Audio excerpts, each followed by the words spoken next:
Please let me in. The world ended. Didn't you get the memo? Come on, guys, let's go for a slice of pizza. Yeah. So fetch. What is fetch? Oh, it's like slang from England. I'm Charlotte Blackwood. I'm Maverick. Maverick? Does your mother not like you or something? Chunk is dead. Don't say that. Never say that. Goonies never say die. It's the Al Travis Show. We've got him on with us. I love it. Steve Fink. Mr. Fink, he's out of Mankato area. Great lawyer, by the way. If you need somebody, give him a call. Steve, quick question for you. Did you happen to watch your Vikings yesterday? Let's start a little later. I watched part of the game off and on. It just seemed listless, really disappointing. Can't understand, all of the false starts. Maybe the cadence. I don't know what it is, but if you get 8 false starts, there's something else going on. See, and there is. We're going to have to figure that out, KOC, because you've been doing this don't move until you get the hike thing, right? I mean, since 6th grade. This is what you do for a living. So if he says it's on 3, then you got to wait 1, 2. 8 times is ridiculous. I don't know if it's, again, the whole team can mentally collapse. I have no idea. They're going to figure it out. Yeah, listless. This was not the same team that wanted Detroit and beat Detroit a week before. We'll figure it out. Listless, that's interesting. I'm going to use that word on you. Today's story from Care 11, when it probably came out on Friday, they started a routine check of this gal's IRNA, Medicare billing, and a company she'd never heard of or met with was billing her Medicaid insurance $188.90 multiple times a week, claiming they had provided adult rehabilitative mental health services for this gal. I don't know these people. Never met them. A call to the guy who runs the place, Community Care Partners, refused to be interviewed, but did confirm there had been fraudulent billing. He wrote that after learning of the allegations, he immediately conducted an internal review that very same day, terminated the staff member involved, and now he won't talk about it. Am I supposed to feel better? What is some lowly staff member going to get out of this? The entire organization is stealing. Bob, the secretary guy, did this on his own just so that the company would make more money. This thing is fraud from top to bottom. Sir, how many more of these we got to find? Well, it seems like as many programs that are out there, with the, I really don't know what the $18 billion was spent on, but if I believe it was spent on a lot of programs like this where they're reaching out and trying to help people. It's unbelievable what is going on. The lack of these aren't even like close calls. These are just made up companies that don't even exist. Well, let me ask you this. So the governor, about 10 days ago now, decided to close down 14 more of these Medicaid things because they believe there's probably fraud. And I say shut them down. They're going to slow payments down for the next 90 days and take a look at all of them. This was about 4 or 5 days after he had said on the Tom Hauser, Doogie, not Doogie, Tom Hauser. I don't know why. Doogie. That's the kid from TV. Yeah, from I know that's why it's stuck in my head. Anyway, Tom Hauser, that he thought when Tom asked, do you think there'll be more fraud? He's like, probably, maybe, because these guys are pros. We're finding out today, sir, that Walz administration put out a request for proposal for folks to look over and into these things. They put it out to 4 companies. 3 got back with them, and they picked Optimum. I don't care about Optimum or not. But all that didn't happen in 3 days. He knew for a fact that they were going to look into this stuff. And then, maybe probably they're professionals. I'm tired of getting slickstered on all this stuff. Tell me what's going on. Is that enough? Can I ask that? Just stop slickeriness.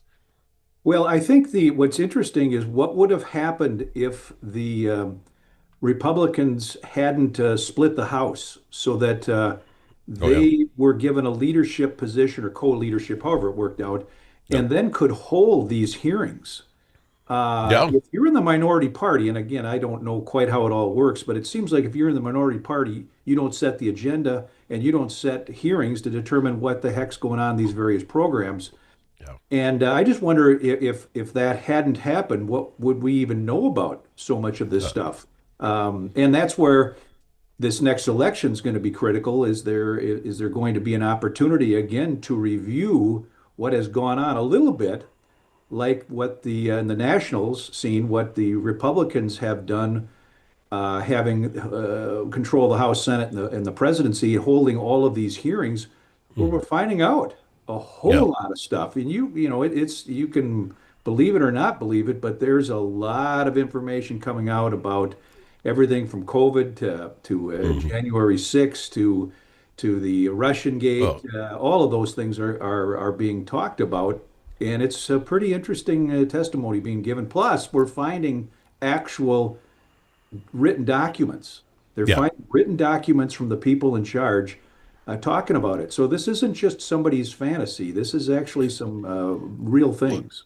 It's always so much deeper than anyone can imagine. I'm just going to throw the Letitia James gal out, the attorney general over there in New York that went after Trump because he thought his Mar-a-Lago apartment was worth more than it really was, and they went after him. She said she was going to get him. And then you find out she's actually done the exact same thing. Well, allegedly, they're going to go find out. You can't make that up, sir. You can't make a woman standing in front of nationwide TV talking about how criminal this is and criminal. And she signed the same papers, somehow married to her dad. I don't know how that'll all come out. You get my point? You can't even imagine the chutzpah some people have.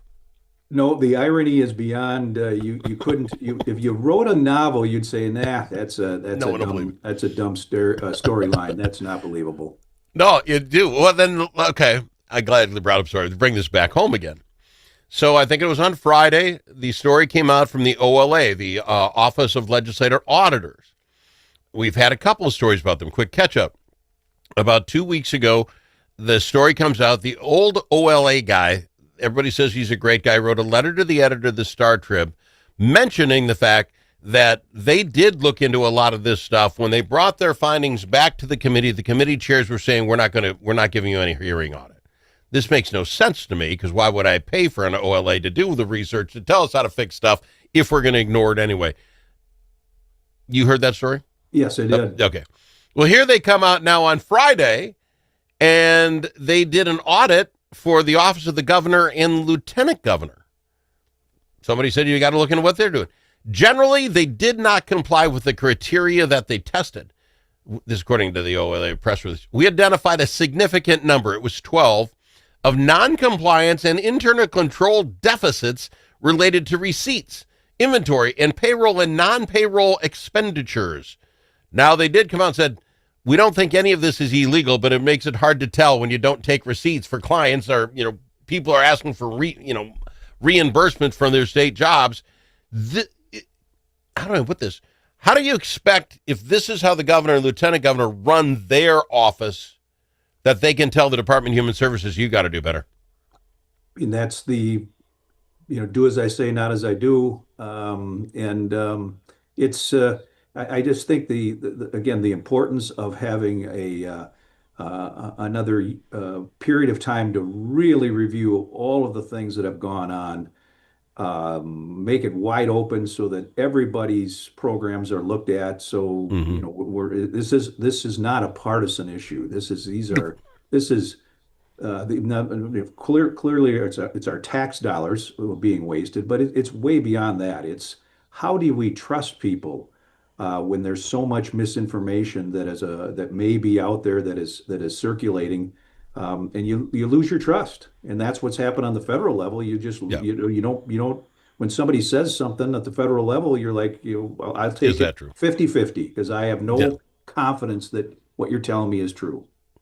What bothers me is growing up, I don't know if you remember, waste, fraud, and abuse. We've been using this term for 100 years, but it was always the waste, right? Wasn't there like a $300 hammer that NASA bought, or some, toilet seat that was $50,000? And you're like, okay, that's just ridiculous. Somebody's doing something. But this fraud is a whole nother thing for me. They're going to be bad people. There are bad people all over the world. Do you remember the Apple Dumpling Gang? That old show? The Apple Dumpling Gang? I don't. Don Knotts and some other guys. They're just the worst criminals of all time in a horse and carriage, or, in a stagecoach. The Apple Dumpling Gang.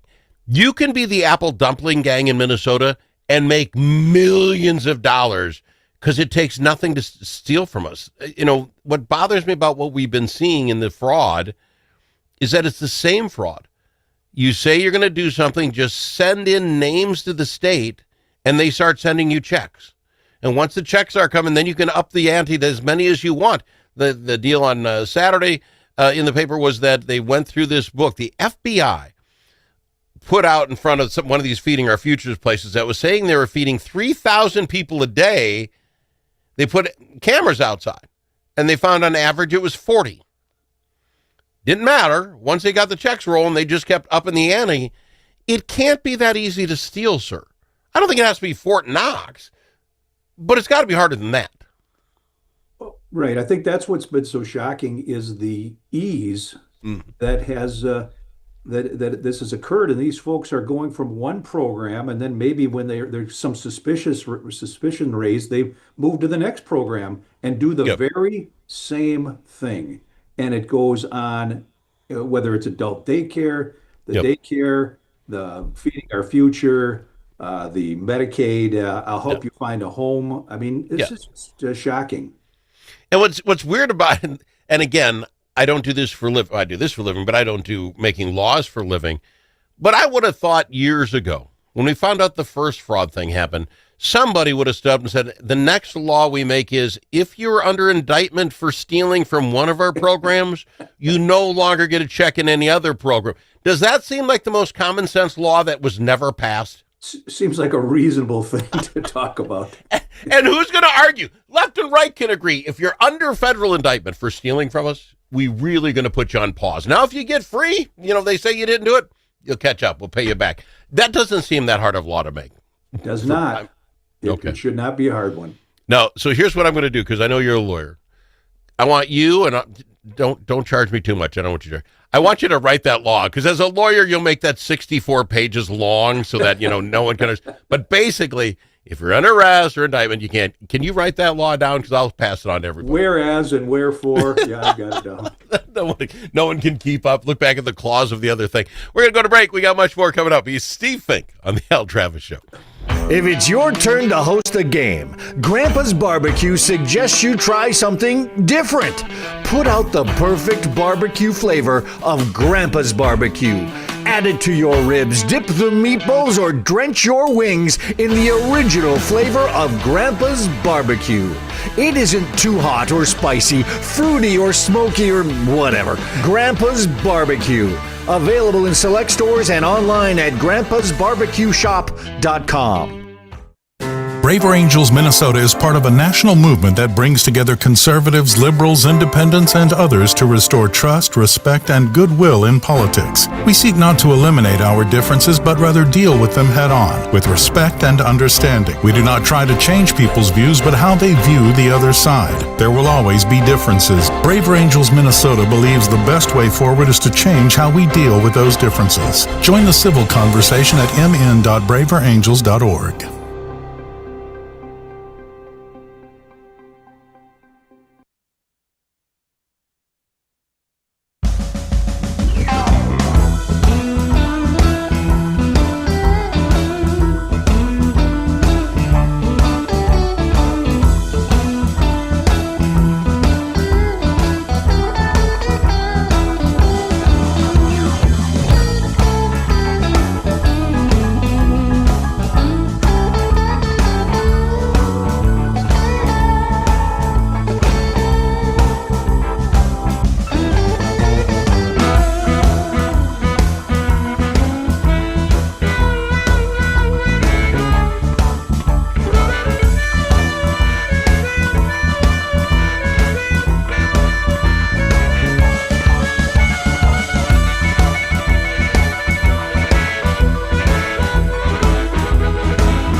nice to know a guy that knows a guy. Al Travis.